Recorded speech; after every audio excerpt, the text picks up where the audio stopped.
नमस्कार दोस्तों आज बात करते हैं कि विश्व शांति के लिए भी खतरा है पाकिस्तान। कैसे खतरा है, आखिर क्या क्या प्रॉब्लम्स है, उसके बारे में जानेंगे और बात करेंगे। राजा मुनीर जी का एक आर्टिकल है, आप पढ़ोगे तो उसमें पता चलेगा कि पाकिस्तान को पहलगाम ही नहीं बल्कि दशकों से थोपे छंद युद्ध में गवाई हर एक जान के लिए जिम्मेदार गवाही दे बनाकर न्याय के कटघरे में खड़ा किया जा सकता है।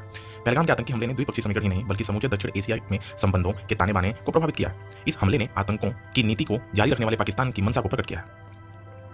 पर्यटकों से उनकी मजहबी पहचान पूछकर की गई हत्या को लश्कर पिट्ठू संगठन द रेजिडेंस फ्रंट यानी TRF ने अंजाम दिया। इसे केवल एक नरसंहार के रूप में न देखा जाए, यह भू राजनीतिक उकसावे की एक सुनियोजित कार्रवाई थी। इसने जहां एक नरसंहार के रूप में देखा जाए, यह भू राजनीतिक उकसावे की एक सुनियोजित कार्रवाई थी। इसे जहां आतंक को पालने पोसने वाले पाकिस्तान के कलंकित इतिहास को दोहराया, वहीं इसके पीछे की एक मंशा जम्मू कश्मीर में सुरक्षित ढांचे को अस्थिर करने और उसमें वैश्विक निगरानी अंतर्राष्ट्रीय दबाव के बावजूद पाकिस्तान ने अपनी जमीन पर संचालित आतंकी ढांचों को समाप्त नहीं किया। पहलगाम हमला भी उसी पुराने दर्रे पर किया गया है, जहां सेना ISI की आतंकी करतूत से इस्लामाबाद में आतंक किनारा कर लिया। इससे किसी को कोई संदेह नहीं हो सकता कि पाकिस्तान के शीर्ष नेतृत्व की हरी झंडी के बिना ऐसे किसी भी हमले को अंजाम नहीं दिया जा सकता। पहलगाम हमले के बाद भारत ने आर्थिक कूटनीति और सामरिक मोर्चे पर बहुत कारगर कदम उठाए, पाकिस्तान को करारा जवाब दिया। दूसरी और पाकिस्तान लकीर पीटने वाले दर्रे पर चलते हुए बस सेखी बघारता रहा। भारत ने जहां सिंधु जल समझौते को ठंडे बस्ते में डालकर पाकिस्तान को और उसकी आर्थिक की कमर तोड़ने वाला दाव चला, वहीं पाकिस्तान शिमला समझौते से पीछे हटने का निरंतर लापता रहा। कश्मीर में दशकों से अस्थिरता उभरते हुए पटरी पर आ रही पर्यटन गतिविधियां आतंकी हमले के बाद फिर से अनिश्चितता के भवन में फंस गई। हालांकि इसका आर्थिक खामियाजा जम्मू कश्मीर के पूरे समूचे दक्षिण एशिया को भुगतान करना पड़ा। इस पृष्ठभूमि में भारत पाकिस्तान दोनों ने व्यापार, निवेश और वीजा आदि के मोर्चे पर जो कदम उठाए हैं, उसे क्षेत्रीय सहयोग के साथ ही आर्थिक व्यापारिक गतिविधियों को भी ग्रहण लगाए। इस तरह एक देश आतंक समर्थक नीतियों की कीमतें पूरी क्षेत्र को अपनी शांति एवं समृद्धि गंवाने के रूप में चुकानी पड़ी। यहां तक कि पाकिस्तान के इस रवैये का देश वहां की जनता को भी भुगतान करना पड़ रहा है।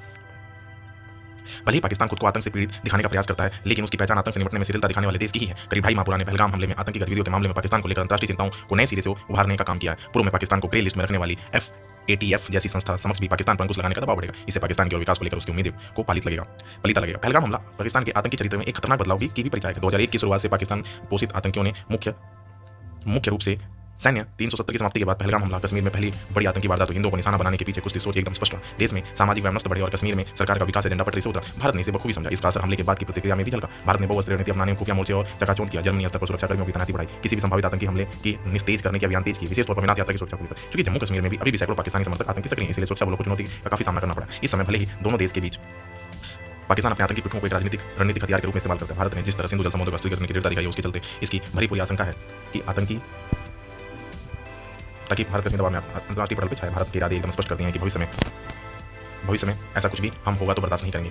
इस अंतर्राष्ट्रीय दबाव संबंधी प्रयासों के लिए गुंजाइश बनेगी। वह एक भी पहलू है जो पाकिस्तान की नापाक कश्मीर नीति से जुड़ा हुआ है। भारत के दृष्टिकोण से पहलगाम हमला केवल एक त्रासदी भर नहीं बल्कि एक निर्णायक भी रहा। पाकिस्तान ने आतंकी चरित्र न केवल दक्षिण एशिया की शांति में खलल डाला, बल्कि वैश्विक सुरक्षा के लिए भी वो नासुर बन गया। उसे निपटने में आधी अधूरी कार्रवाई से बात नहीं बनने वाली। उसके साथ कूटनीतिक सक्रियता का भी समय अब निकालना पड़ेगा। पाकिस्तान में सक्रिय आतंकी ढांचे को ध्वस्त किए बिना दक्षिण एशिया में शांति संभव नहीं है। समय आ गया कि पाकिस्तान को केवल पहलगाम के लिए ही नहीं बल्कि दशकों से चले आ रहे छंद युद्ध में गवाही हर जान के बदले को लेना पड़ेगा और कटघरे में खड़ा करना पड़ेगा। वीडियो देखने के लिए बहुत बहुत धन्यवाद। ऐसे ही कमेंट करें, वीडियो को लाइक करें और शेयर करें। जय हिंद।